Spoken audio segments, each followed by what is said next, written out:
when I go up to here, it's when I find it. Up to here? No, when you go first go in, this First Lutheran Church here, that's what I go to. So we're on camera 1 now. I don't know what their notion is.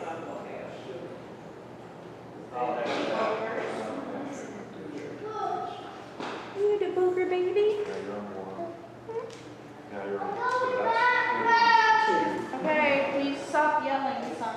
this one's a little bit different from the one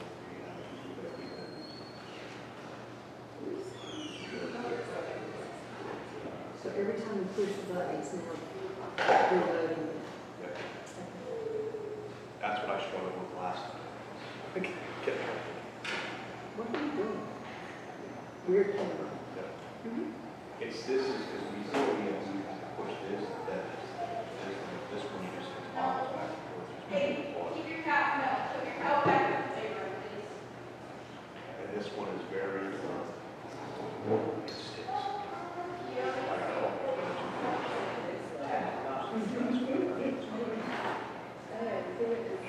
I have a thing I need to bring you up today on something this reason. So we were coming down, Elizabeth Birdwell, who knows me, she worked with me as lessons. And she flagged us down, she sent in a text that she saw somebody, neighbor saw somebody in the church parking lot about 10 o'clock last night. Wearing nothing but a sweater. Wearing nothing.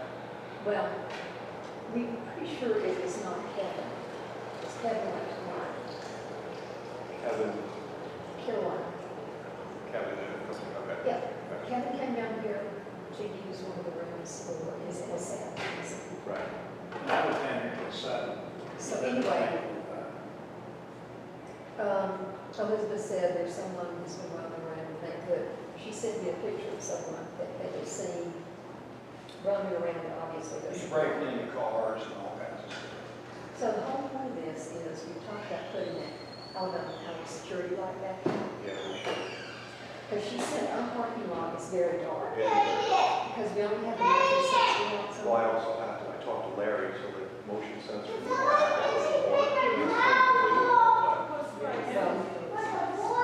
It's not enough light. No, it's not, but you just turn, so all those lights face in and out. None of them face out.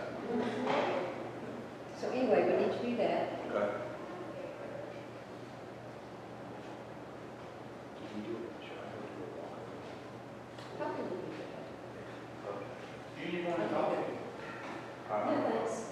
So what I do when I do my security check is I go around and I look at each one of these rooms from the outside to make sure everybody's in. They're going to be in the outdoors. Right, I'm saying anybody, because these are the windows. If someone's going to break, no one's going to notice it. How long? But you know what? They could have broke these when they broke it. They broke in the sanctuary. I know, instead of going these rooms, I don't know why. I don't know why. The windows are, well, the ones in this one, is you open this door.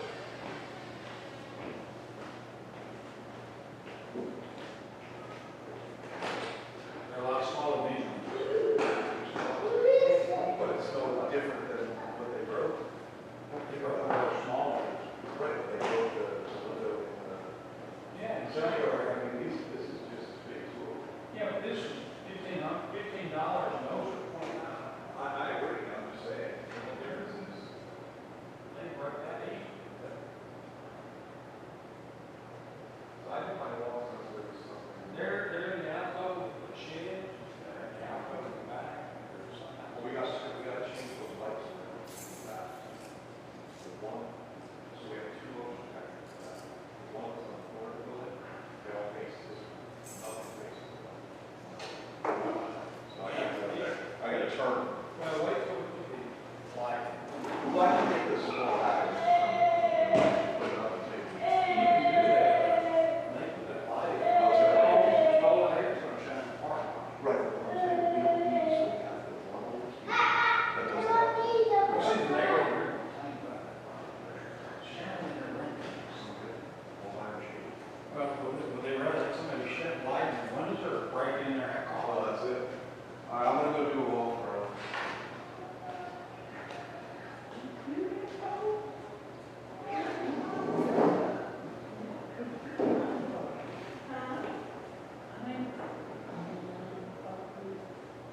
cleaned up. Yeah. Paper room.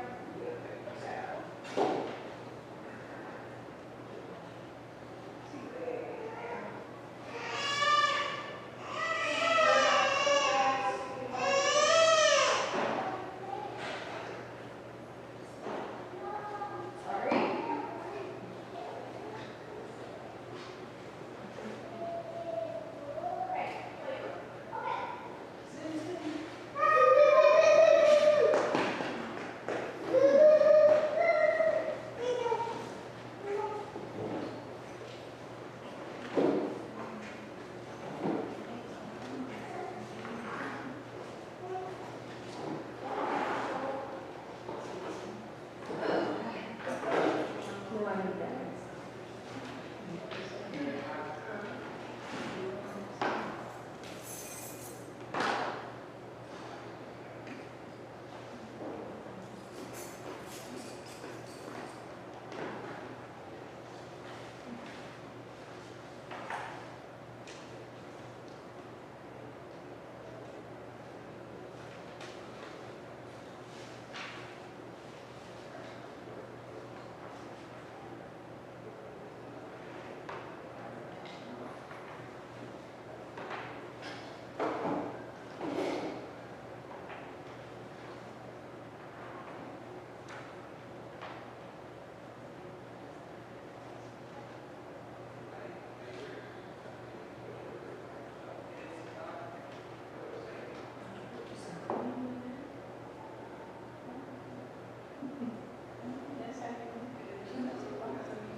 We got tea here, I think.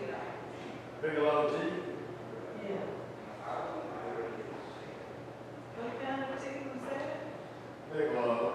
Oh, okay. Yeah, I used to buy It's that. echinacea, whatever that is. Some kind of herb.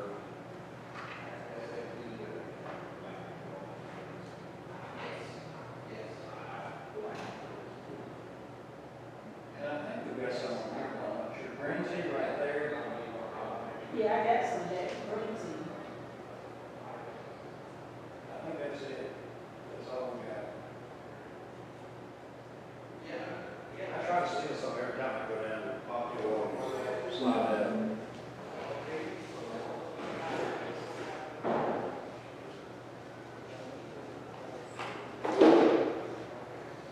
Fran, Yeah. you sent me an email about Sunday's meeting. There are only gonna be 6 of us here? No, I meant for the fall rally. Fall rally, oh, okay. Yeah. You're not offensive. I hadn't heard from Lynn is the only other one I know. That's Tree and Fran Robinson. Yes. That's true with you. Yes.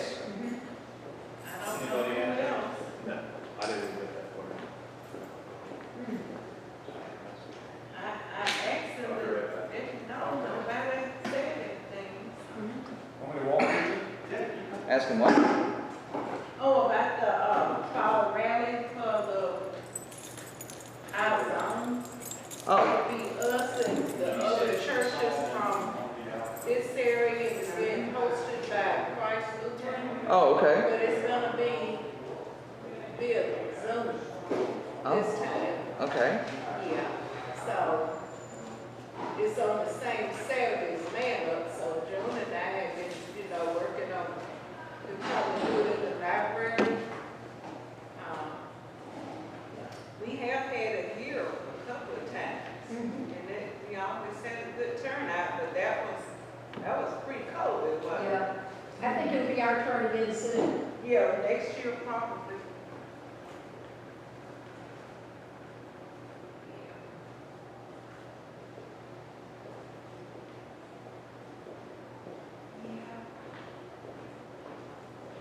Yeah, I think that was pretty cold when we had it here the last time. But Sunday is gonna be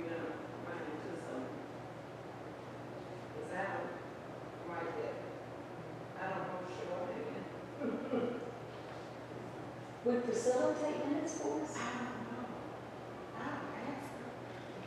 I'll send her a text to see.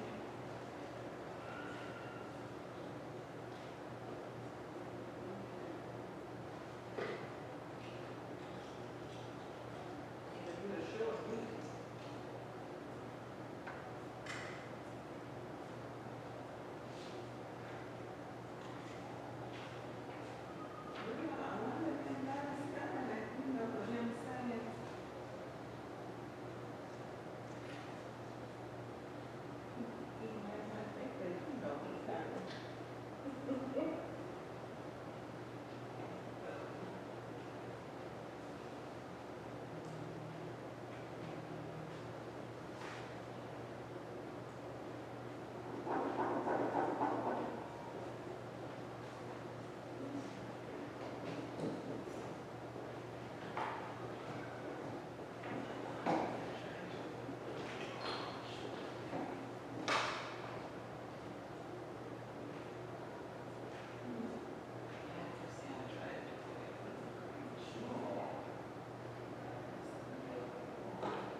Did you get you some good restroom when you got home?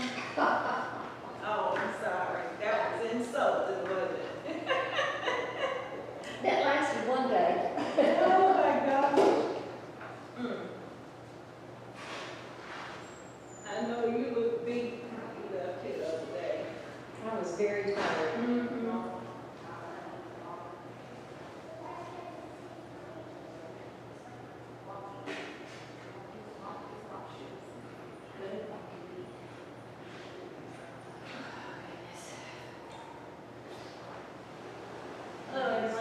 Hello, how are you? We're good. How are you? I'm doing well. We made it. Very big delay. Oh, no. See, I made it up. Yeah, I say that we didn't have to worry too much.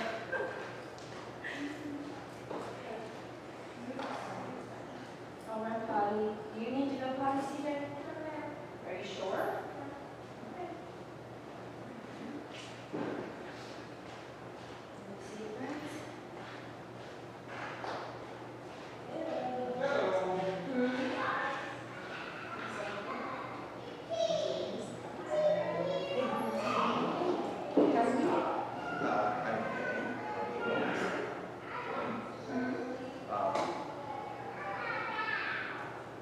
Is it a possibility we could use the church bar to order some pizzas here, since there's no food?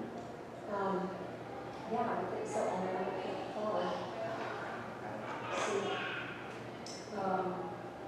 we call it in and see if we can do it. Okay. See, places, the rings are on the top. And then next, this one. Let's see.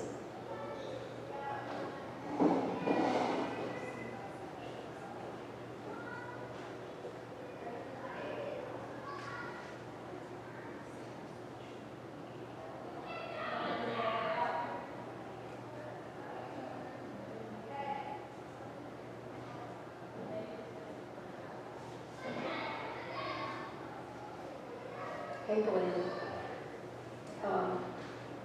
we have a request. Can you use the church credit card to order some pizzas? Because there's just a few of us here tonight that know why we need for dinner. Okay. All right. Well, I don't have a card. Do you for the church? Okay.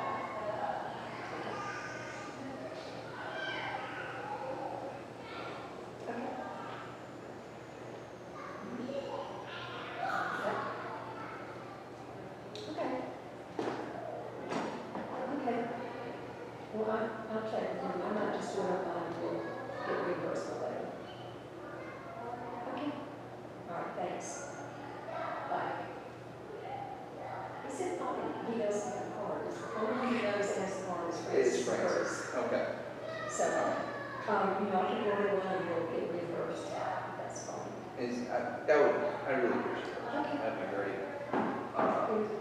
Did we decide Pizza Hut was the closest? Because they don't deliver, they'll have to be picked up. Is somebody delivered here? It's just what they started doing when it was this COVID thing. Odd enough, isn't it? That's really odd. Let me see what I can find is $2.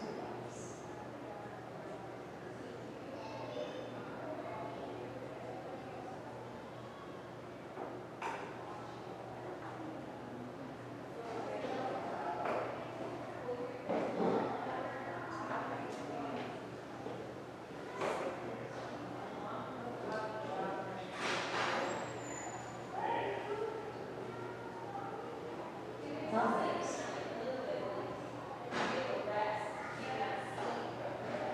All right, that's the one on the 21st Street. Okay, I'll call them. What do you want for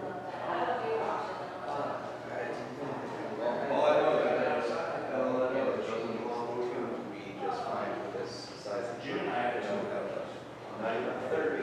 You're all, if I have 30, I'll know when I get on.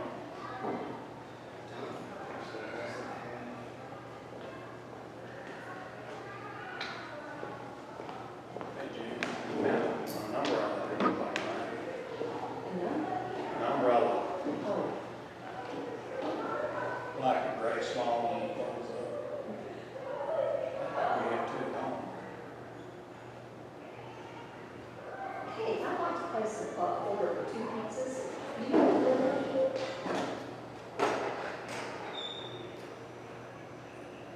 Okay, well, we're on Highland Avenue, 2507 Highland Avenue. Okay.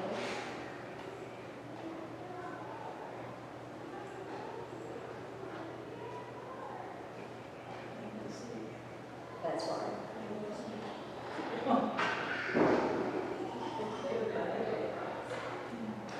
That's right. I'd like to order a pepperoni pizza and a cheese pizza. Let's do 2 pizzas.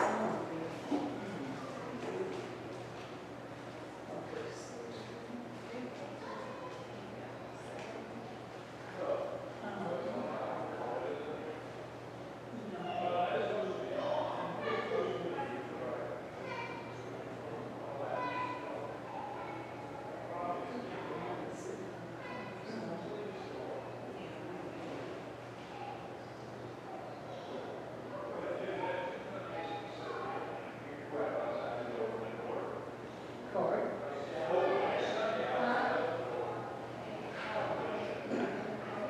Sure. Saving me a lot of water. I appreciate it.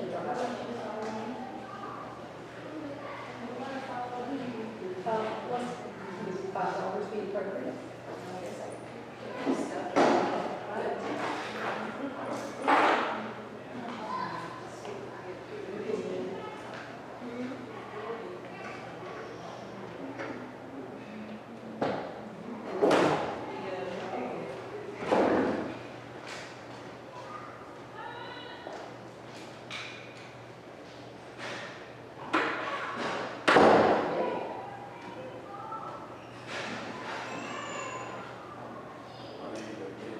4355 4502. Look, you want to start over? Okay. And the next four is 4502 She is not feeling well. 6952 07.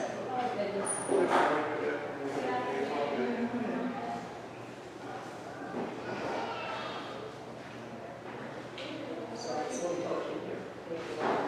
03 and year 26.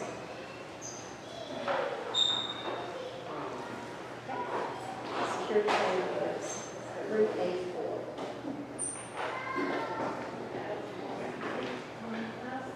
Three five 205.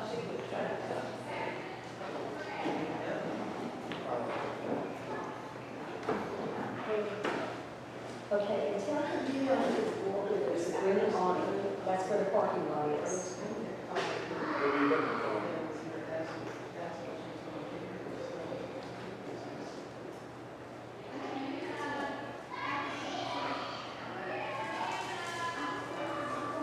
You'll have to turn in, you'll be pressed right beside the church, and the parking lot's behind the church. It's the real parking lot. Thank you. Bye-bye. Good.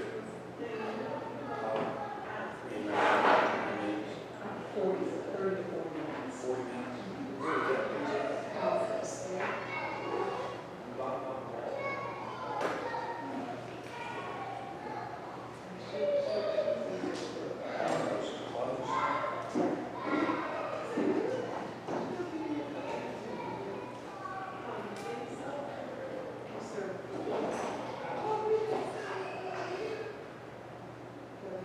These aren't stuff as far as I can do. I don't know.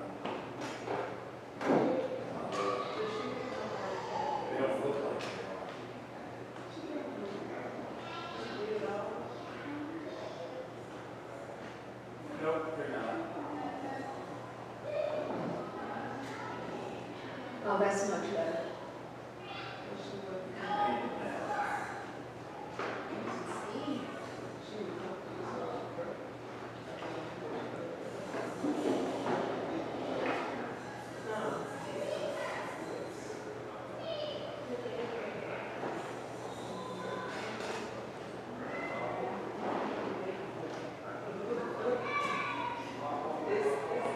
Thank you very much.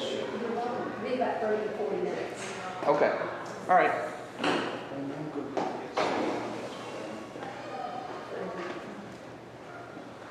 Good evening, everyone. It's wonderful to see you again.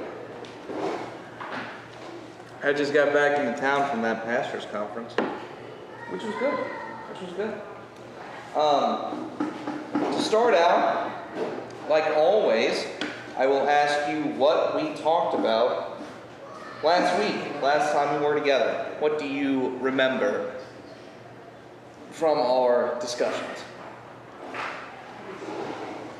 We completed the 5th commandment. We completed the 5th commandment. That's right, we're halfway there. And what about the 5th commandment? 'Cause we kind of poured over the 4th and the 5th. We did 2. And what significant things do you remember from the 4th and the 5th commandments? Well, the 5th commandment was thou shalt not murder. Yes. And the 4th commandment was honor thy mother and father. Correct. Yes. That's what I remember. And you're right. Anything else that was significant or perhaps knowledge worthy that you learned about the 4th and or 5th commandment? The 5th commandment, it says not to murder, but it's also about taking care of other people. Yeah. Not, just about don't kill them, Yeah. but also take care of them. Yes, Luther always, and I love the way he does this, he always ascribes the positive, right? It's not just the prohibition as explanations, it is the positive, what should I, well, if I can't do this, what should I be doing?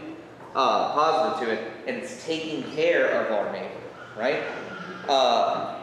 Is murder confined to just the definition of like stabbing someone? No. What is it then? Hate, I think maybe I need to neglect, Neglect, hate, lack of compassion, maybe? sure, a lack of compassion, right? The words we say, how we act, all of that, right? Remember, Jesus says that even if you were to call, your brother, say, you raka, a fool, you are in dangers of the fires of hell. So it's not just this act of murder. It is also reflected in our thoughts and words as well. Well, it's rejecting God's word. If you reject God's word, if he says, thou shalt not murder, thou shalt not neglect, thou shalt not do this, Yes, then you're violating that law. correct, 100%, right? 100%. Every commandment broken is also a breaking of the first commandment. Every commandment broken is a breaking of the first commandment. Very good. Was there anything about the fourth commandment that stuck with you guys, or anything that you remember from that?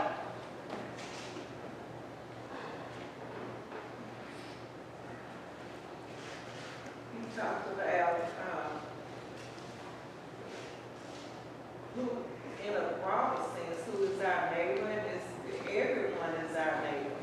Yeah, most certainly. Went over, I don't remember how much detail about the Good Samaritan Mm-hmm. and how the poor guy was left to die on the side of the road, and all of the righteous went to the other side of the road to avoid him. And he was a Samaritan, which you wouldn't, in that day, they wouldn't consider as being a neighbor, but he followed God's law by taking care of that person left to die on the side of the road. Absolutely. Absolutely. Very good. Yeah, absolutely. Anything else that stuck out to you in our last session together?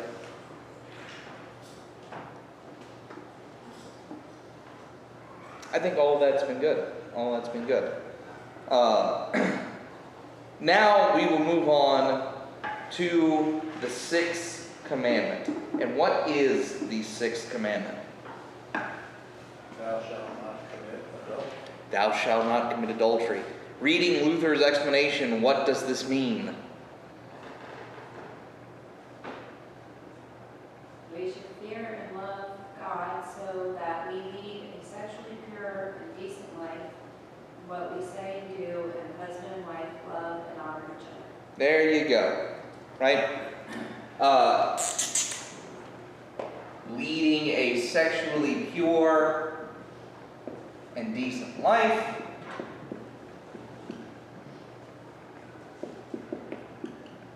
Right? And then husband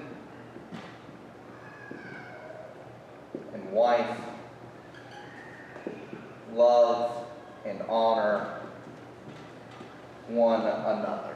Right? Those are the highlighted points that Luther points out for us. What does it mean? Or, we'll get there. I'm going to save that question for a little bit later. Let's start with this. How difficult is this idea in this age? Very. Very. Why? Because society doesn't discourage it. Society encourages promiscuity.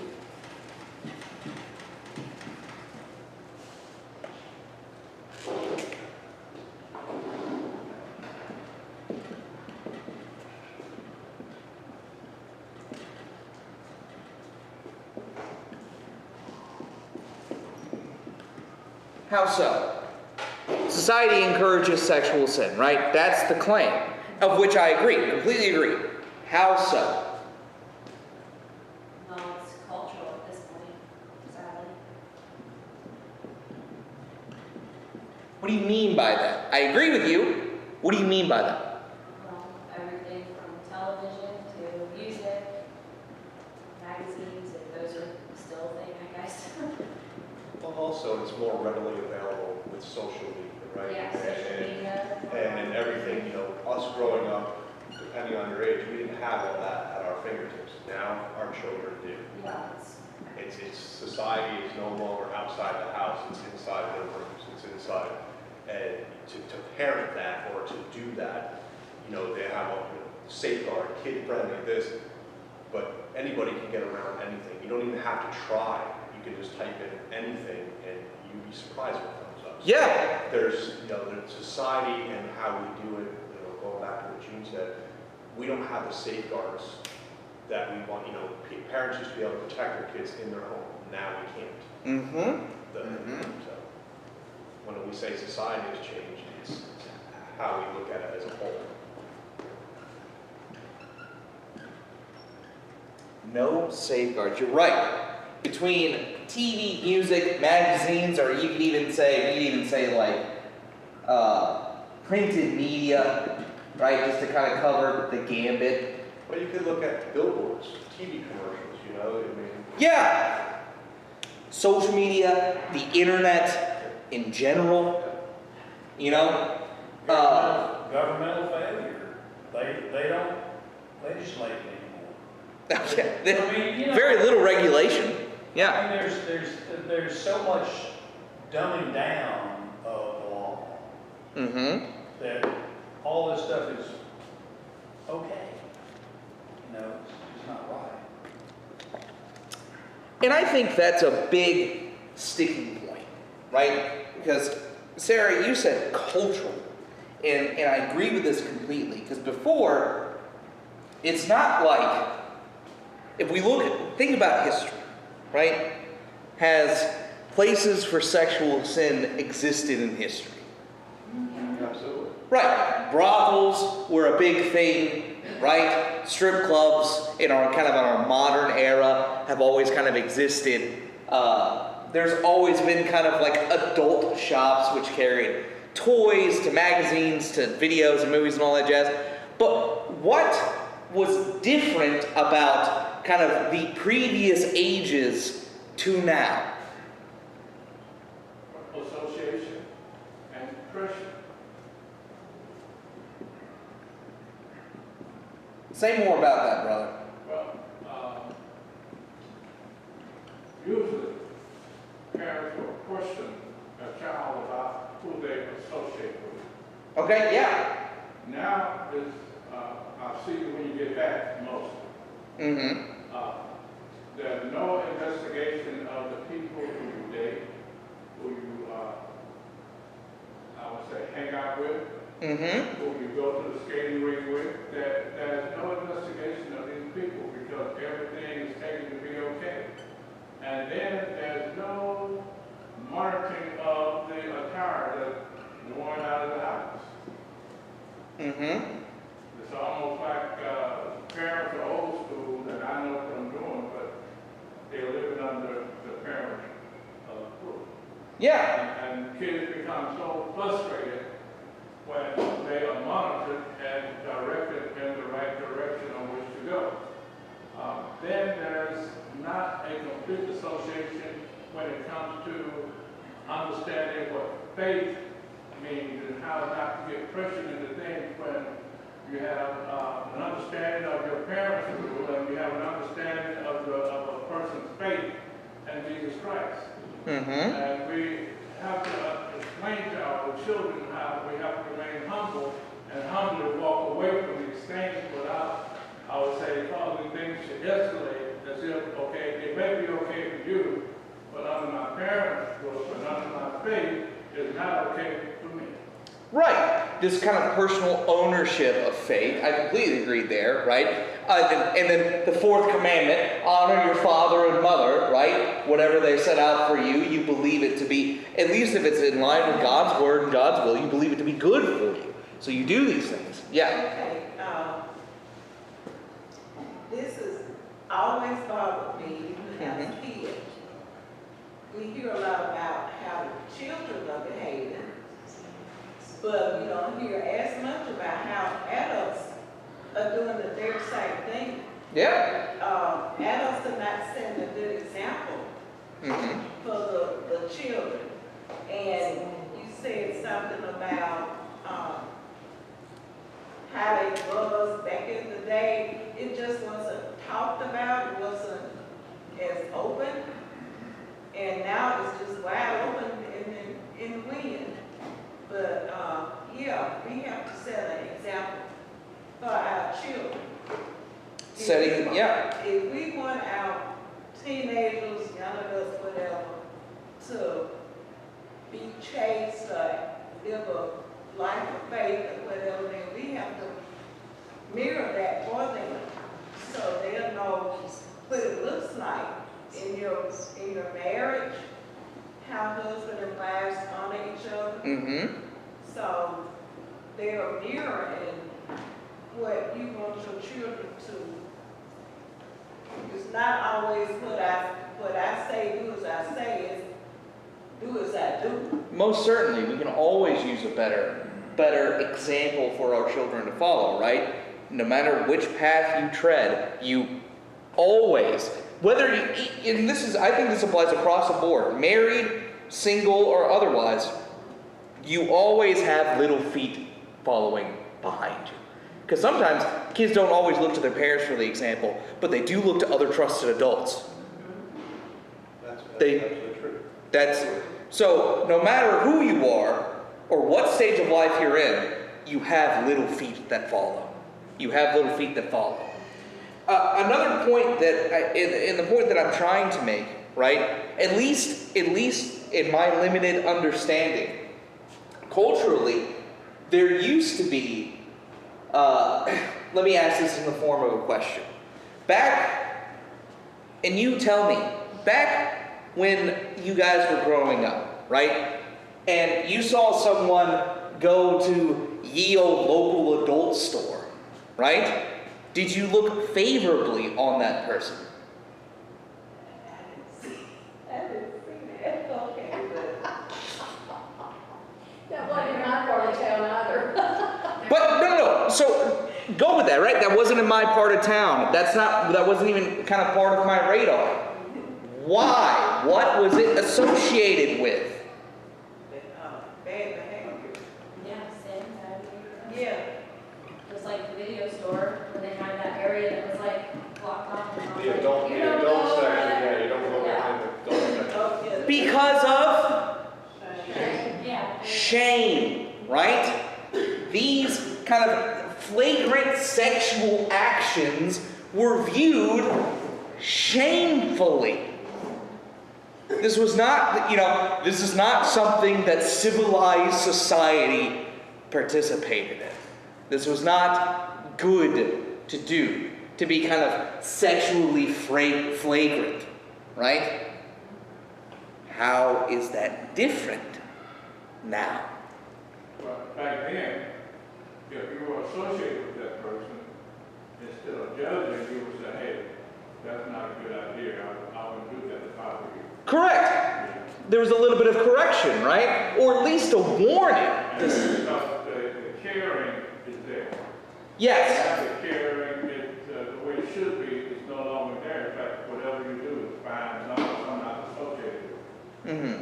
When you care for someone, you become that fisherman, like Jesus expects us to be, and say, hey, that's not a good idea. I wouldn't do that if I were you. And the next time, I'm going to tell your parents because I'm going to tell mine. And the other thing too, back in the day, these things weren't prevalent all over in, neighborhoods like we live in today, right? They're not just outside, they were someplace different, in here, there, or now. They're kind of like, there's McDonald's, there's the shop, there's Burger King, they're just in there. They weren't like that before. And like I always tell my kids, our world is small, like when we were little, our world was the backyard of the neighborhood, right? Their world is endless. Like I tell my kids at 10, you're not getting a phone, but they can get on the bus, and 6 kids have the phone, and they're looking at the wrong things, right? So our world is this big, their world is endless, because it is completely the world. They have it at their fingertips. And I think the hard part is you can teach your child right from wrong, but that doesn't mean everybody else is. And now your kids are out there, like bullying. It can be brought to a child's bedroom now. Well, They no longer have a safe place. Their parents don't know everything. They don't have to mind their parents. Mm-hmm. So you're intermingled in a different way with, all the things you try to protect your kids from. It's super readily available to them in other ways. Completely. Whether it be a friend or this or whatever, it's just there. And like I said, their world is so much bigger than what we grew up in. It's huge. Yes. And the landscape is so different, right? Because now we've lost some of these safeguards, right? The idea of setting an example for the younger generation, right, has kind of given way to they'll figure it out on their own. Or worse, they know better than I do anyways, right? This younger generation knows better than I do anyways. We don't have any guilt by association. And I understand that's kind of It's kind of an icky idea because we don't like to use that idea everywhere, right? But there's none that exists, at least in the context of sexual sin anymore. There's no pressure or shame kind of associated with sexual sin anymore. And we don't talk to each other about it unless it's kind of crude or almost in a positive sense, right? There's no safeguard or negative sense to be had about it. And this is the world that we now exist in. This is the world we now exist in. I have seen, I don't regularly watch this, so I shouldn't say it that way. I have seen, right, episodes of I Love Lucy, you know? And I've been told that I Love Lucy was considered a little scandalous for its day. I Love Lucy is not scandalous by any metric that I understand or know. But also, too, you look at, like you're saying, when growing up, it was after, 7, 8 o'clock, that none of that would be shown, right? Correct, yes. You could control, okay, no TV after this time. Now with YouTube and Hulu and all, you can watch anything at any time. The kids can you can put all the parental guidance you want. You can get on a phone. You can do whatever you want. The problem is every generation has a disconnect. Oh, yes. With the next, right? When Yes. they were a parent back in the 40s, the 50s, the kids always, you don't know what you're talking about, you grow up different time, but as our disconnect seems to be getting, across society, is getting deeper and deeper with our children. Completely agree with that. As a whole, and I think that's where we are struggling, is our disconnect with the younger generation is getting, the divide is getting much deeper. Yes, I completely agree. And this is... Oh, I'm sorry. Go ahead. No, go ahead. With certain things being celebrated and even pushed on children, I thank God I chose to move here when I did, because where I'm from in New Jersey, you have probably like an 80-20 chance that somebody's going to promote like transgender or something to your kids in school, versus here where it's way less likely to happen, at least as far to my knowledge. If I find out, it would be a big problem. But yeah, that's happening in schools. Right, when we took prayer out of school, we did all these things.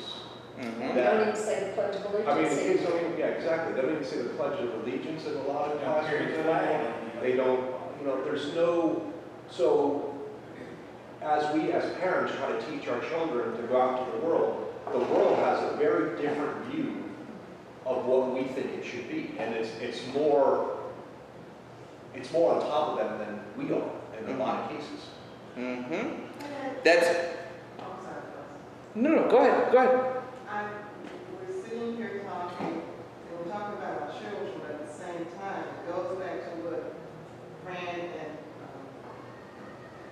Shane were saying, is that it still comes back to the parents. There's one major factor in all of those. Culturally, yes, we've had an issue with a difference, but I think Christianity comes into the fold, because everything is taken out of the school to satisfy someone's feelings or beliefs. Unless you send your child to a parochial school, they're not going to be taught, they're not going to have devotions from the Pledge of Allegiance, they're not going to say the Lord's Prayer, they're not going to learn about Christ, and I think the issue is that we have far too many people who are far away from Christianity and have a full understanding of who Jesus Christ is. Completely agree, right? I'm going to share, stick with me, because the numbers I'm about to share with you are scary, okay? But we need to understand the world we inhabit in order to properly catechize, preach, and teach the glory and the majesty of Jesus.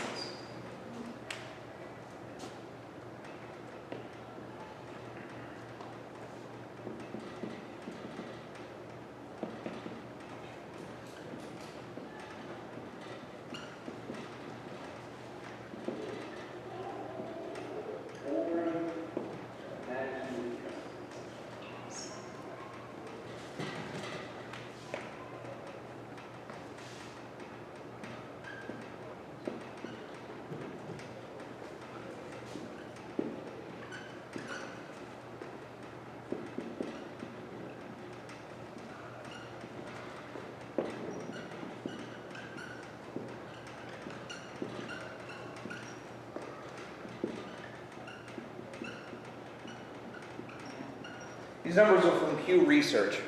It's one of the dominant research kind of institutions in America. 71% of people think homosexuality is okay. 71% in this nation think it's okay and that there's nothing wrong with it. 76% of people think premarital sex or sex before marriage is acceptable. 76. So what does that leave us? What does this leave us? Small minority. 2.5%. Very small percentage. 29% of people think it is not okay or unacceptable. What about this? 24% of people think it is unacceptable, right? Now, I want you to just think of this, think of the numbers, right? Do these numbers, does 29% or 24%, do these numbers represent people perfectly following their beliefs? No. What does it represent?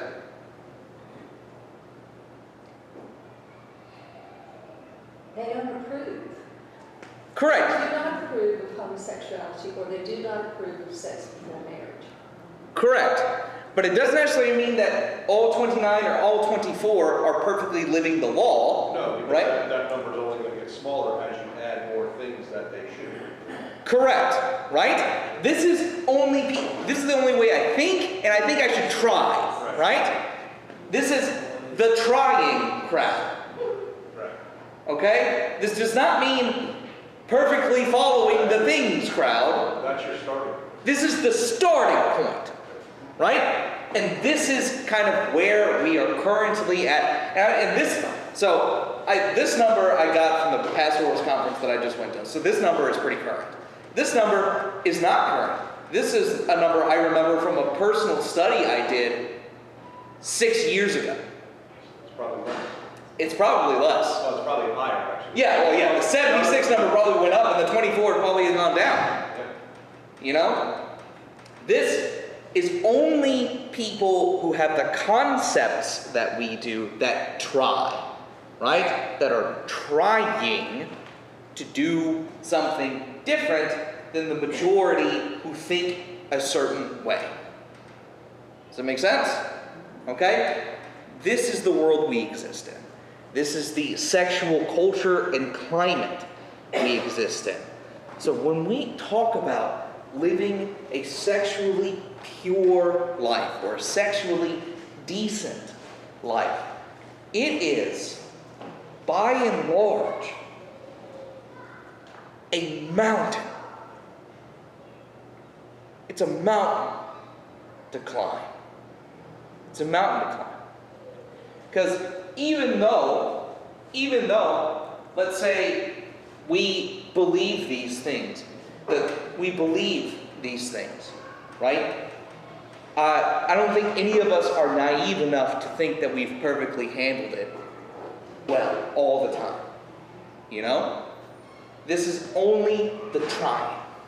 And so, existing in this culture, existing in this level of culture, I should say, is a huge challenge. It's a huge challenge. And for us, for you, for me, the Christian, it's a hotbed of issues that we have to confront, right? And we're not necessarily on a winning side, okay? So how do we do that? That's the big question. What ought we do? You know, one of my favorite questions Paul's asked, who will save us from this body of death? You know, who will save us? And it's always Jesus.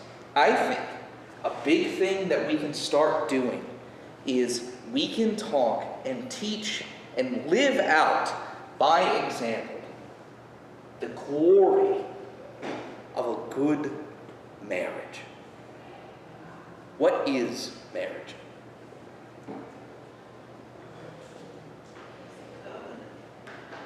A covenant, most certainly.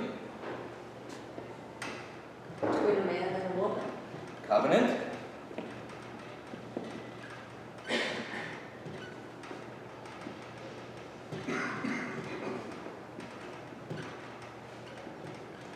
between a man and a woman. Correct.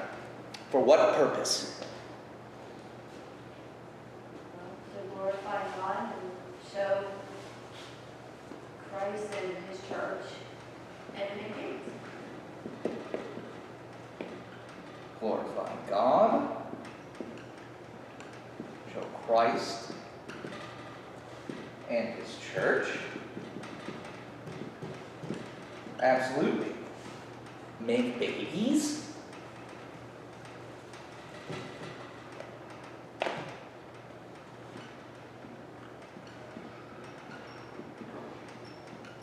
%1,000%.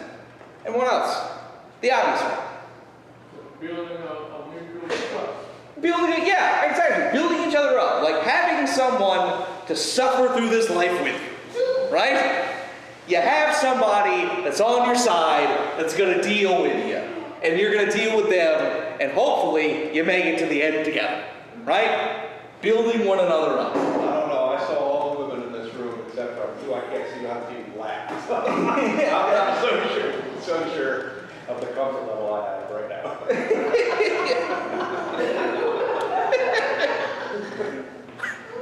How we ought to look at marriage.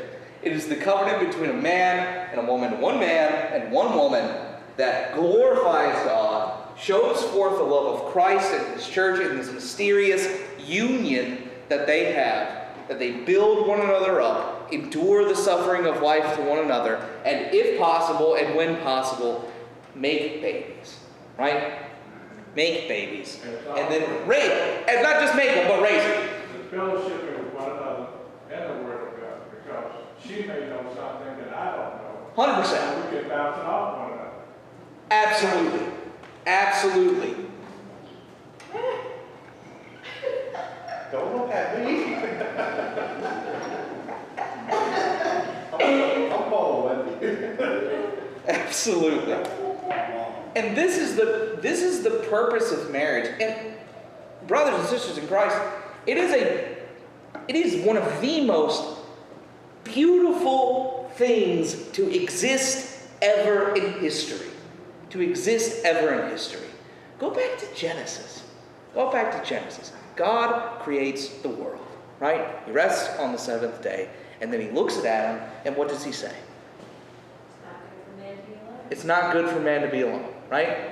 He causes Adam to fall into this deep sleep. He takes of himself the rib from Adam, takes it from him, right?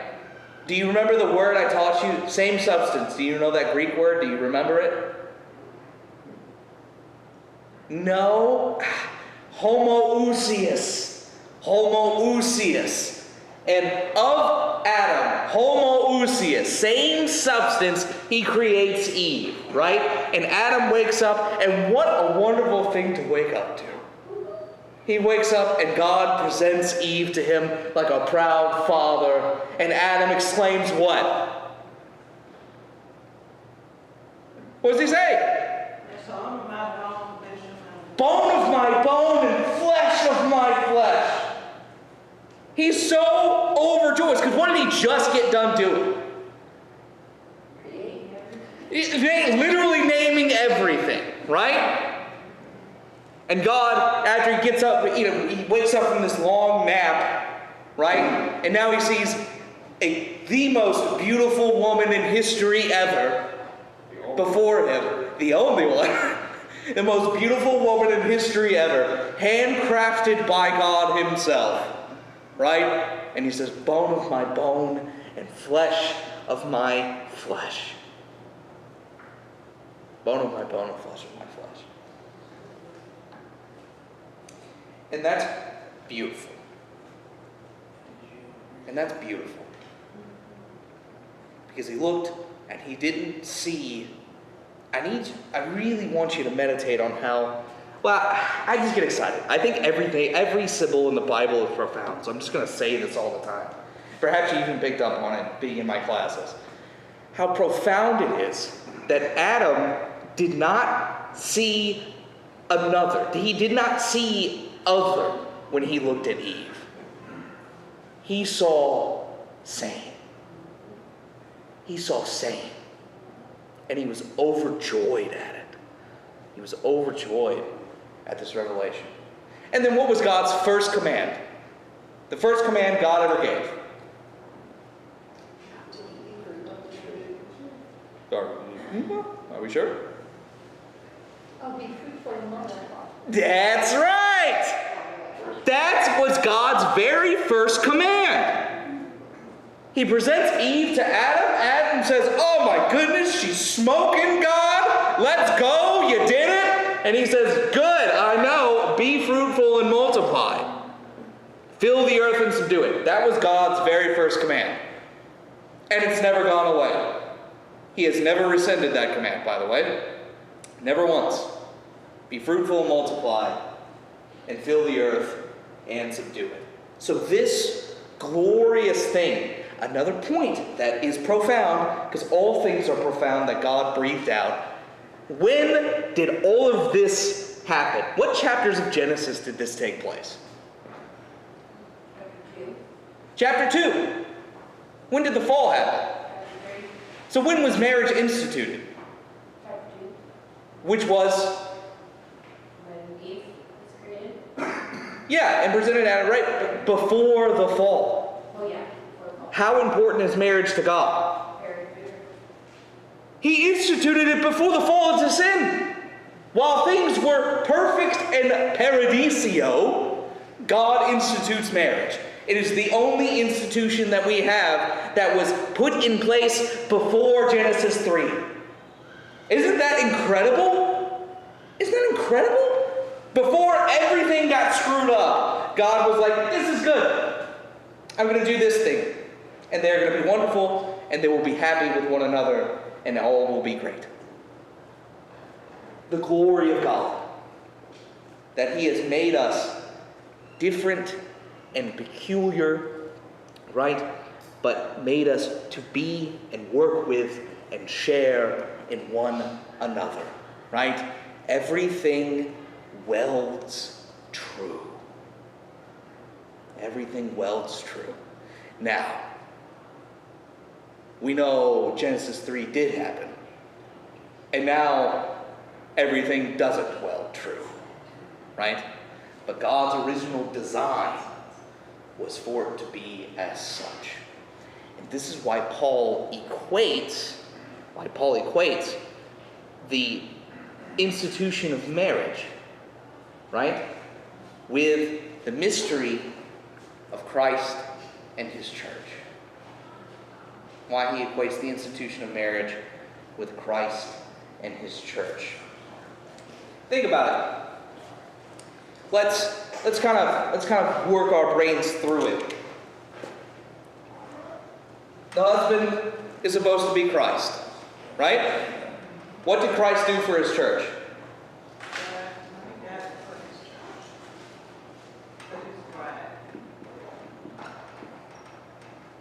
Correct. Is that the only thing Christ does for His church?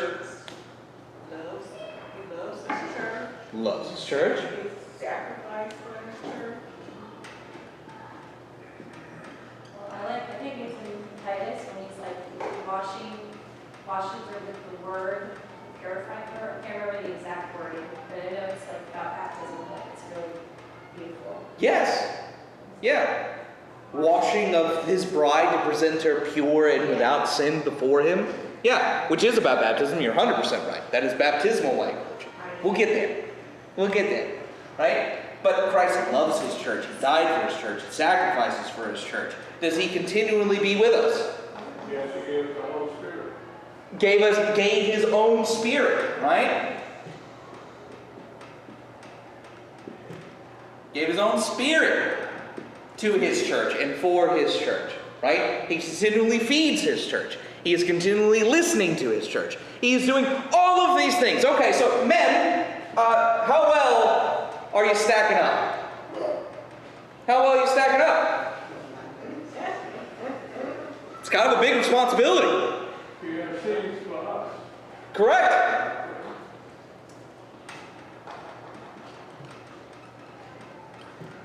intercedes for us. Right? Ladies, what does Christ Church do? Follows him. Follows. Receives. Receives.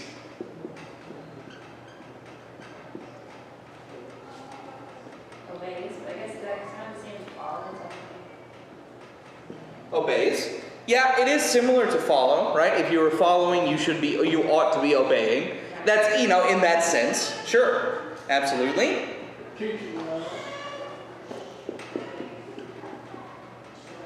Teaching. Teaches who specifically?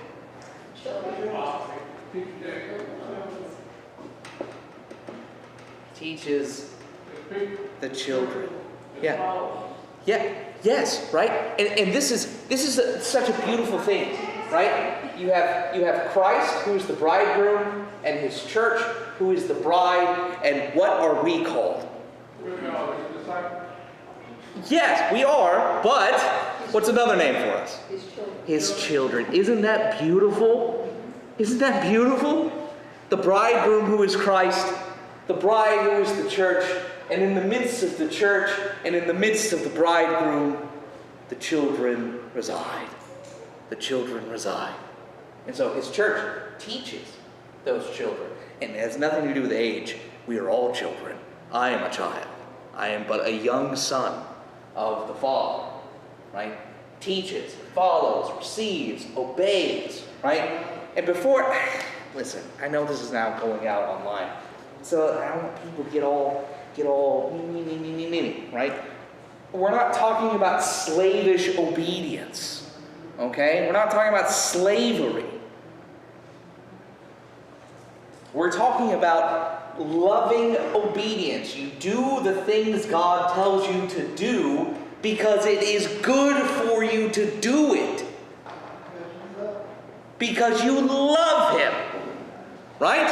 That's what we teach. And mirroring that in marriage, a wife ought to love her husband by listening to what he says. If he is doing these things, if he is sacrificing himself, if he is willing and dying for you, if he loves you, if he's giving of his own spirit for you, you ought to receive that love and then in love follow his way. These are the jobs. Does that make sense? Now, we know this isn't perfect. I'm not saying that it's perfect. But the image that we ought to be reflecting is founded on this beauty. It's founded on this beauty. And I get so disappointed that whenever Ephesians 5, which is where, Paul talks about Christ and His church mirroring marriage, right? Husbands, love your wives. Wives, submit to your husbands. And everyone gets really, really mad, right? And everyone gets up in arms. And it bothers me because it misses the beauty that Paul is describing, right? Again, go back to, I was just explaining the men part. This is a huge, how big of a burden is it to be Christ? And responsibility. And I know we all laugh because it is kind of humor-worthy to be like, all right, evaluate yourself, men. Where do you stand? Are you being Christ? Are you being Christ-like? And all of us will go, not really. Oh no. Because of sin, right? But this is the thing we strive for. It's not, I'll ask in the form of a question. Is Christ a tyrant? A tyrant? Yeah. No. Neither should husbands be. Husbands are not tyrants. Right? The church. The fall didn't occur because men were given their own ability to think. Yeah. men and women. So the fall occurred because man didn't, they didn't follow the laws. They were sinful. They chose it, right? Absolutely, completely agree with that. And as church, when we talk of the bride, right? She follows, she receives, she obeys, not in the slavish sense, right? But in love, obeys, and then I think adding in, and it's absolutely true, teaching the children. It doesn't mean that the man is absolved of this, because does Christ teach us? That's where it originates from, right? Christ teaches us, the church goes out and teaches others. And we're always teaching what Christ tells us to teach. That's how the system works in the church, and how we ought to be doing so in our families. How we ought to be doing so in our families.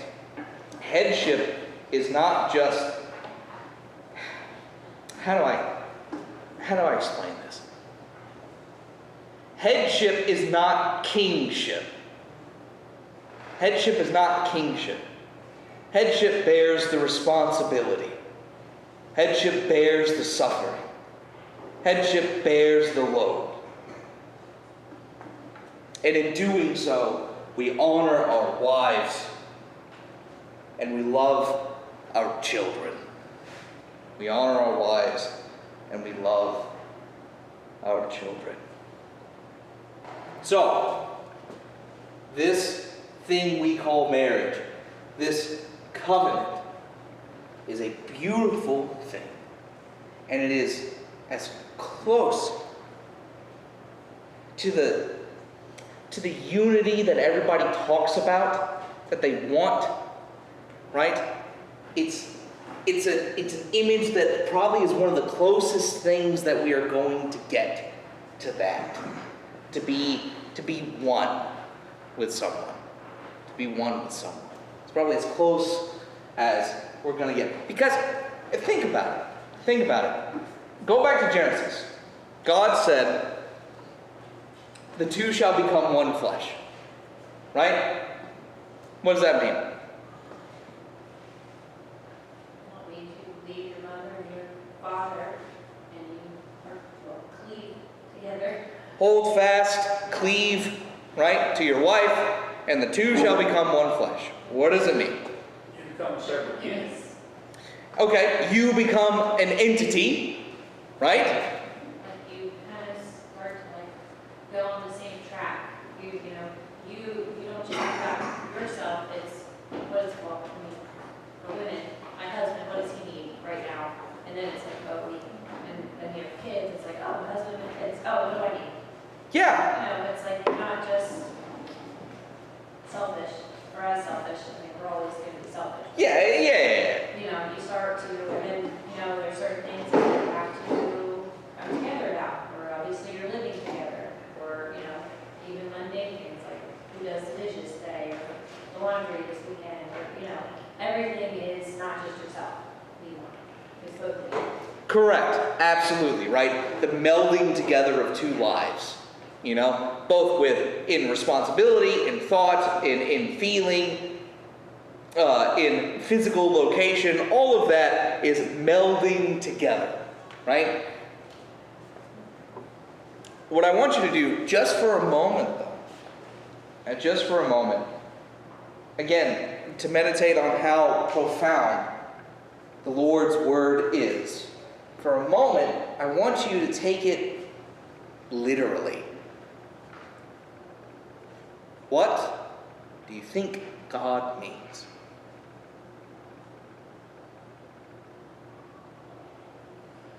Well, His commandments were commandments. Yeah, 100%. I mean, that's what I think. The one statistic you mentioned, 71% thought homosexual was okay, and 76%. How many of them believe in God? What percentage? That is a great question, because, we can say Because that's the problem with kids today. Well, if you believe in God, it's everyone, right? Yeah. yeah. It's everything. Ten Commandments, it's everything. It encompasses so much.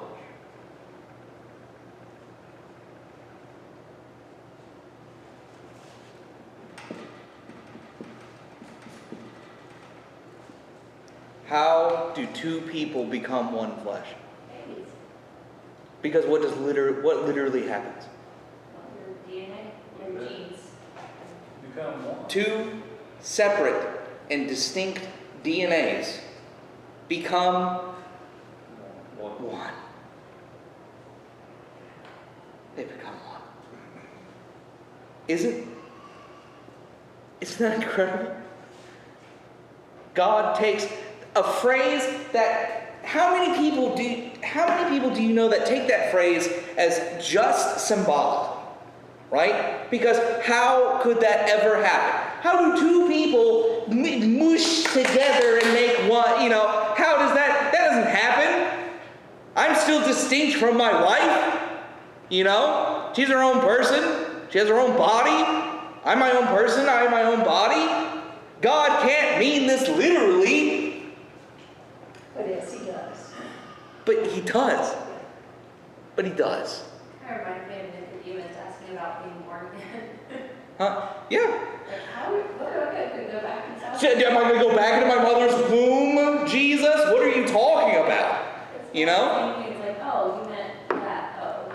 Right. And it doesn't exclude the other meanings, right? There is still a melding of lives. Physically, spiritually, emotionally, and intellectually. All of that still melds together.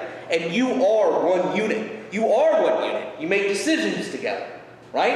And you don't, we ought not move forward until we both agree on the decision.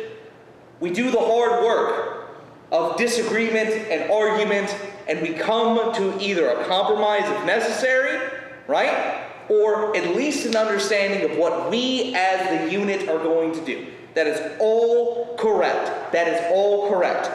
I am just asserting as well as these things, there is a beauty, especially when we talk about, especially in our conversations about the beauty of marriage, right? And the beauty of child rearing. I don't think God was kidding. I think he meant it in all of those other ways and also meant it literally. He does the impossible. He does the impossible. And he makes it real. And he makes it real. So it is not disparaging anything else. Let me make that clear. It is not a disparagement of anything else. It is just an addition, another tool in your tool belt. For when you talk to people about how great marriage is and how great kids are, and that kids are awesome, and we should encourage younger generations to have children, a tool in your tool belt to be like, yeah, well, you're literally becoming one flesh. The Bible says that, and you're actually literally doing it. You're literally doing it. And this is a great mystery and power of God. This is a great mystery and power of God. I hope I've made myself clear. I'm not disparaging anything else. I'm not disparaging the other. I'm only adding. Okay. Any questions or comments so far? I think that's helpful too. I guess y'all will learn this about me, but I'm becoming more of an abortion apologist than just a pro-life person. The more I see how things are going, Mm-hmm. but I think that was really good because it can help when you're speaking to these young women, even young girls who are thinking about having an abortion, because the gospel works a lot of times to save lives, but also if they realize that a lot of times they're not even married, or it's the worst things that have happened to them, but they can at least see that that is obviously a life here, but also what God intended for that life, and heal from that as well, adding that to it in a way. So I think that's really helpful too. Absolutely. This isn't just For our culture. For It's- our- it's not just a clump of cells. No. It's you. Yeah. It is your own flesh. It's your own flesh that resides in you, right? And clings to you. And it's a beautiful thing. It's such a positive thing. You know? Don't get me wrong. You guys know probably better than I do. Raising kids is hard. It's difficult, right? Often frustrating. Maybe not for you guys. And of course, I know you all think my children are literal saints. And they are. And they're also sinners. Simul ut spet peccator. Right? But it really doesn't matter if it's difficult. It's worthwhile to do. It's worthwhile to do. It is the most fulfilling purpose in one's life if you are. So that's the big thing. Let's talk about this, right? All of this is marriage, child rearing, and all of this kind of sexual conversation is predicated on a really big assumption. Okay?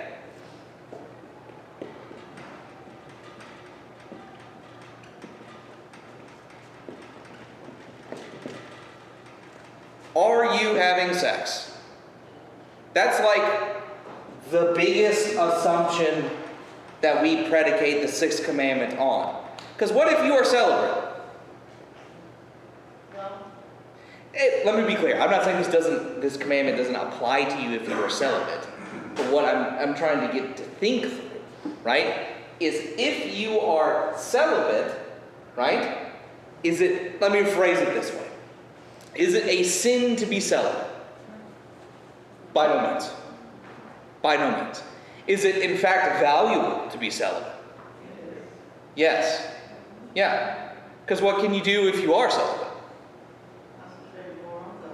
Concentrate more on God. And when you're concentrating on God, and if you are looking for a mate, you're concentrating on God and you know what type of mate that you need and should have. Mm-hmm. You will find a husband that will be likewise. Mm-hmm. Right? That will give you more leadership in order than not someone that will beat you over the head with fire, as you were talking about. You know? Yeah, and you understand the true meaning of marriage. And I think some people get away from thinking that marriage is just opportunities to have sex and to have babies. Mm-hmm. But I've always looked at it as a ministry. Mm-hmm. And as a woman, you're entering a ministry with your husband or your fiance or whatever, and that the two of you have something in goal of what you're supposed to do. Therefore, if you don't have children, you're still working for the church. Mm-hmm. So I think sometimes when you're celibate, you do realize what it is that marriage is all about and what your role in that heart is. 100%. I definitely think that is, if you're still seeking marriage and you're celibate before marriage, right, you actually have a clear head to what you want and what is important and what God says marriage is, which is very, very good, right? But even if you're celibate for a lifetime, it's still not a sin. It's still not a sin. I'm making a joke. Making a joke. Right? How much more reading could I do if my wife wasn't so hot? If my kids weren't so cute and distracted me all the time. If my family didn't demand how much more reading and knowledge could I have? I wouldn't trade it for the world, mind you. But there is a great value for the church. A great value for the church in those who are living a single life, and they are by no means, by any stretch, living in sin. Living a single life is faithful and good and God-pleasing. But if you are going to engage in this action, if you burn with passion, if you burn with lust, right, then we need to be engaging with sex and with the sexual culture in a good and meaningful way, in the beautiful way, not the feverish, degenerate way. Does that make sense? This is not a sin. I'm going to emphasize that until I'm blue in the face. This is not a sin. It's very good and God-pleasing. It's also not a sin to engage in sex, but you do it properly, right? So if you have no inclination, praise be to God. Maybe the sixth commandment isn't that much of a struggle for you, you know? But if you are going to engage, then we do so correctly. Make sense? Make sense? Okay. So then, let's talk about how we do that. How do we fear and love God in keeping the sixth commandment?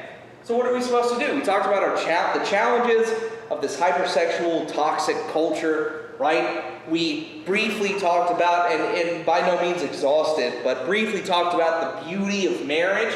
We have emphasized that celibacy is just fine. It's not a sin, right? But if you are going to engage in the sexual acts, how do we do so?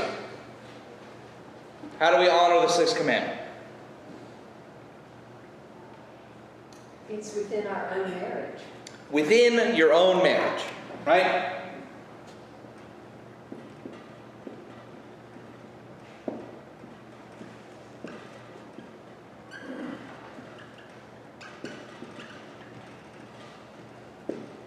Within your own marriage. Right? According to God. Because some people who are married, they think it's okay to engage in marriage outside. Yeah, correct. Open relationships, polyamory, all that nonsense, right? We are engaging in our own marriage as God has commanded us to do, according to the Lord. Correct, 100%. Right? Luther says abstain from sexual immorality. Abstain from sexual immorality? What was that? We want to stay on that pathway of God's purpose that He has for us.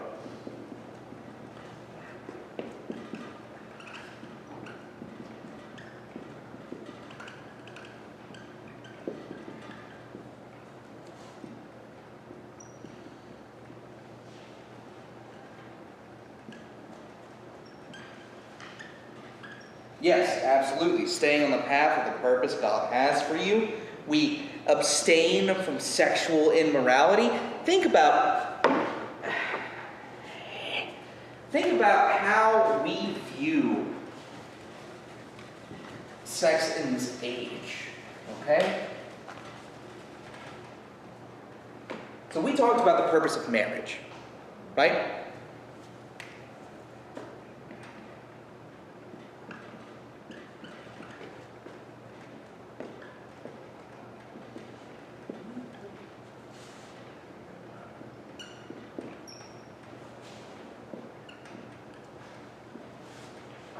What is the purpose of sex according to the world? What do you hear? Self-gratification.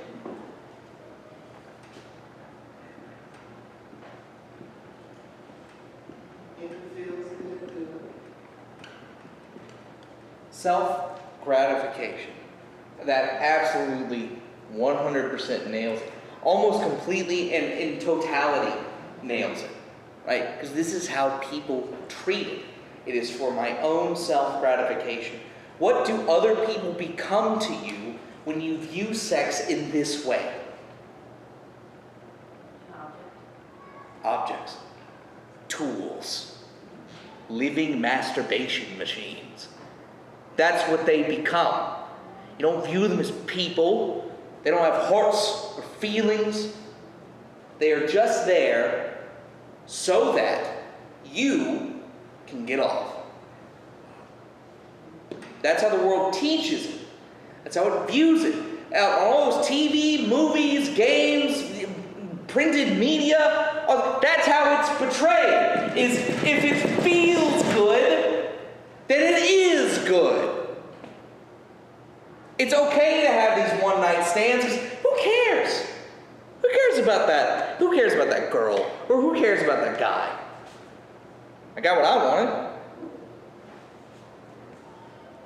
Where do children fit into this view? They don't.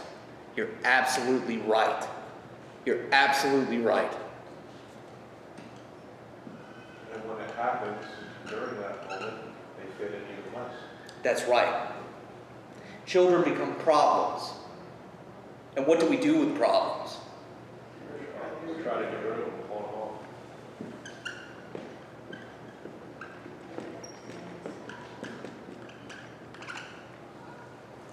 We get rid of them. This is the abortion narrative. Sex is for your self-gratification. Children are problems to be solved. So you get rid of them.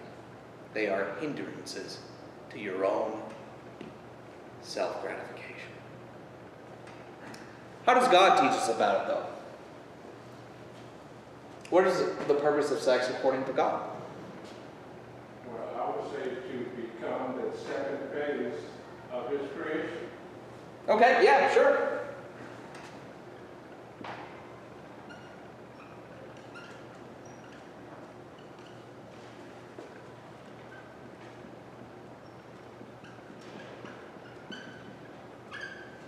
Alright, I'm just going to put babies.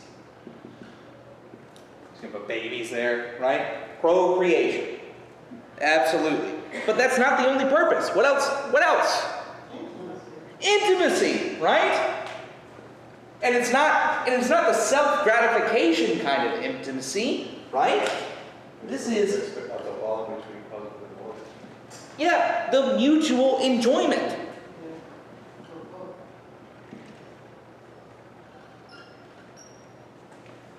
Not only that, right? Because intimacy is more than just pleasure, isn't it? Intimacy is more than just pleasure, isn't it? What else happens? Not mechanically. I don't need to know about that. You also, it's not just physical, it's mental. Yes. You connect mentally. Yes. That's the point. Yeah, you connect mentally, you're connecting emotionally, right? This is when we say mutual enjoyment, again, it's not just physical mutual enjoyment, it is the uplifting of the whole thing, the whole marriage, right? You're supposed to have fun, and then you love each other, and you love each other a little bit more, because it is this blending together, right? In a very beautiful way. Who here has read Song of Solomon? Yeah, okay. Is Song of Solomon a very safe for work book? No. It's kind of scandalous, isn't it? It's kind of scandalous. But in the best of ways, because Solomon is exonerating the love of his life. And we get a glimpse into the intimacy of the wisest man ever to live. And how much beauty he finds in it. It's not about himself, it is about his wife. And his wife then turns around and she doesn't write about herself, she writes about her husband. And it's beautiful. And it's beautiful. Well, they treasure each other as gifts of God. Exactly, Stan. It is a treasuring of each other as a gift from God. And do we spurn gifts given to us by God? No. We cherish them.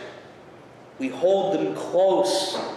We uplift them. We glorify them. That is what we do. And that is the beauty of marriage. To treasure one another as a gift from God is to look at your wife or to look at your husband and see his glory reflected. And to see his glory reflected. And it's wonderful. And it's wonderful. Because now, in God's view, right, children aren't problems, they're what? Blessings. They're blessings. They're blessings. And you cherish them. Because you know that it is of you. Homoousios. Max, Katie, Annie, for better or worse, are begotten of me. Probably for worse. Good thing there's Tories there, because that's the better part. That's the better part.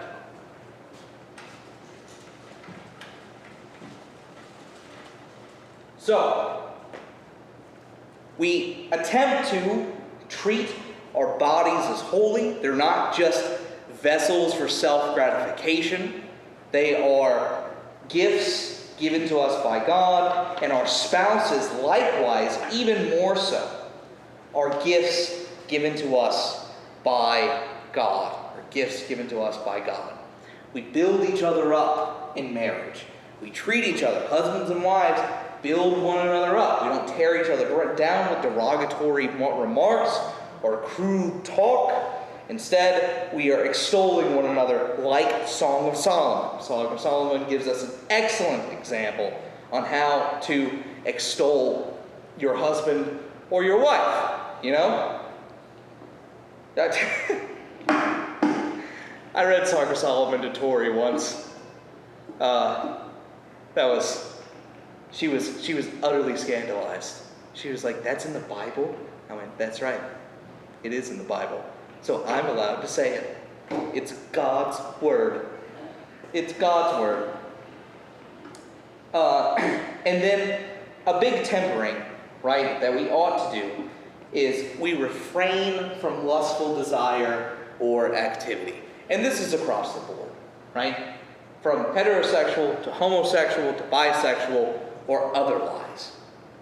We refrain from lustful activity. So I think when we are navigating a very sexually toxic world, it's not just about, and this is, let me find myself, let me put it correctly. This isn't just about kind of speaking against homosexuality, which we ought and should do. It is about reclaiming the beauty of marriage for all people and understanding its purpose. In this age, we just happen to be harping on homosexuality or the LGBTQ kind of ideology, right?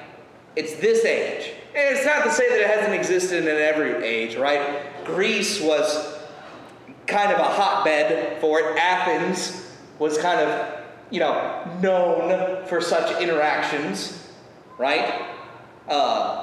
Rome had it. So it's not just this age, but our emphasis should be on reclaiming the beauty that is marriage under God. And the not just usefulness that it has, but the necessity of it. The necessity of marriage under God and by His command, because of the safeguards and the blessings that He gives us in such a marriage. Right? And if we find ourselves drifting away from the path, we cling to Christ and we attempt to abstain. Right? Does it mean that we are perfectly going to follow that all the time? Especially in this age, with on your phone, you can get literally whatever you want, whenever you want. No, we're not going to be perfect at it, but we attempt to. We struggle against our own passions, and we attempt to shove it down and live righteously. Does that make sense? And if that means living a celibate life, know that you are not sinning in doing so. That is still a God-pleasing and fulfilling life to have. Just one more point before I let you go. I'm glad we covered one commandment today. We may not get through all 10 before Advent. I hope we do, but we'll see. One more kind of idea that I want to leave you with before we adjourn.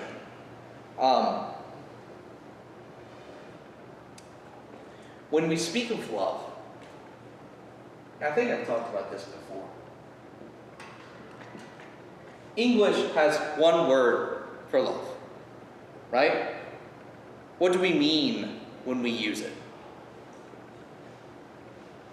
Lots of things. Correct. People will cheapen the word by saying, "Oh, I love those shoes." Mm-hmm. Does they really mean they like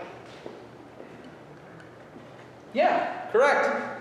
You can say I love shoes. Even most people to another person. I mean, they don't even know what the word love means. I mean, Yeah, right? Really, it's just kind of the substitute for like. You know, shoes, ice cream, you know, pizza, whatever. Right? I can say I love all those things. I also can say I love Tori. Do I mean the same thing? I better not. I better not. Right? This is why Greek is superior. Greek has multiple words for love. Has multiple words for love. I'm sure, what's the one you know? Give me the one you know. Agape. Right? Agape. Agape.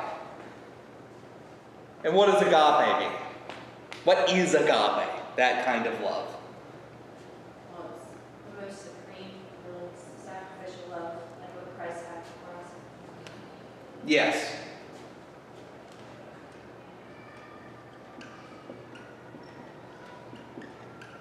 The sacrificial love of God.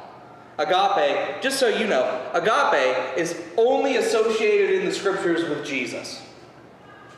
No other person has been agape. Only Jesus agapes. And that's on purpose. When Jesus asked Peter, Peter, do you love me? He says, Petros, do you agape me? Agape me. And Peter responds with, yes, Lord, I phileo you. What does phileo mean? It's like brotherly love. Yes. Familial. Friendship or family love. Right? Phileo is friendship or familial love. It's kind of used to describe both. And it's still strong. You still have strong love for your family. You still have strong love for your friends, right? But it's not agape. So Jesus is asking Peter, Petros, do you agape me? And Peter says, I phileo you, Lord. I phileo you. There is another kind of love.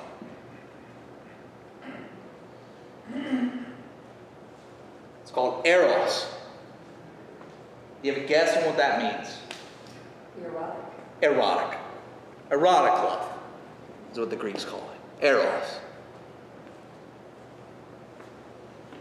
When we say we love each other, is it a sin for us, not that we can ever attain it, is it a sin for us to agape each other? Is it a sin for us to phileo each other?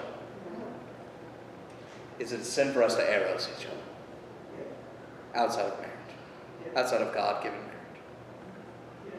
So, this is what we're talking about. So when people kind of confront us and they say, well, you know, especially in this age with either homosexuality to cohabitation to kind of it's the idea of free love, right? Multiple partners, all of that jazz.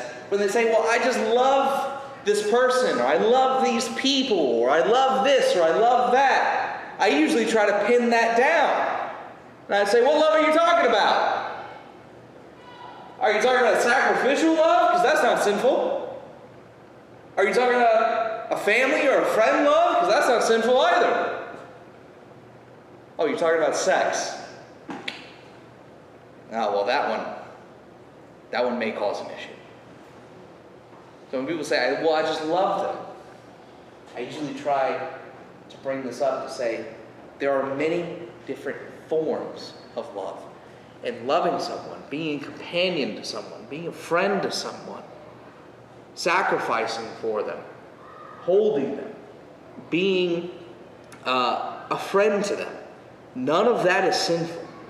It's only when we get to eros do things become a little bit more complicated.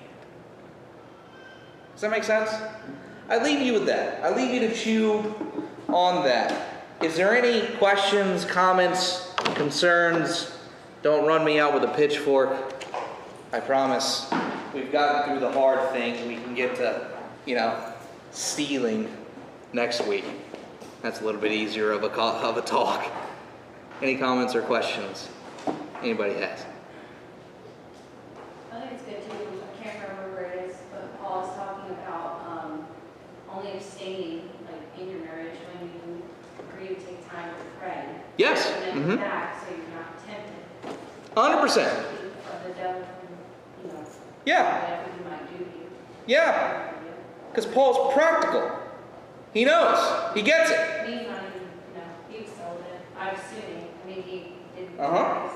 No, he was celibate. How he was before that, probably not. He probably was celibate then too, because, Mm-hmm.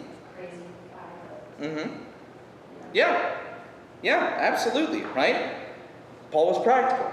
He knew, hey, it's good for you to separate from one another to pray for a little bit, but then come back quickly. And also make it mutual. I think that's important too. Mm-hmm. Because that way you don't have arguments about it or something. Yeah. Just in case if you do. Yep, 100%. Because if you know, then it's not like, Yeah, then it's not something you have to fight about. yeah. There's a finite time that we're doing this, and we're doing it for each other's benefit too. Yeah. Isaac and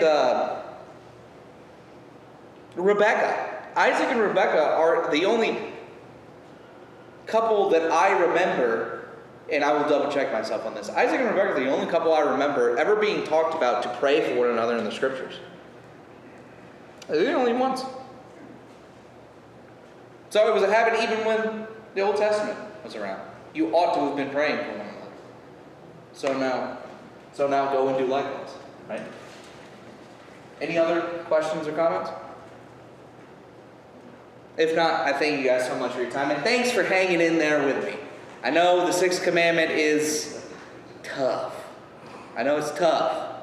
So thanks for hanging in there with me. I really appreciate it.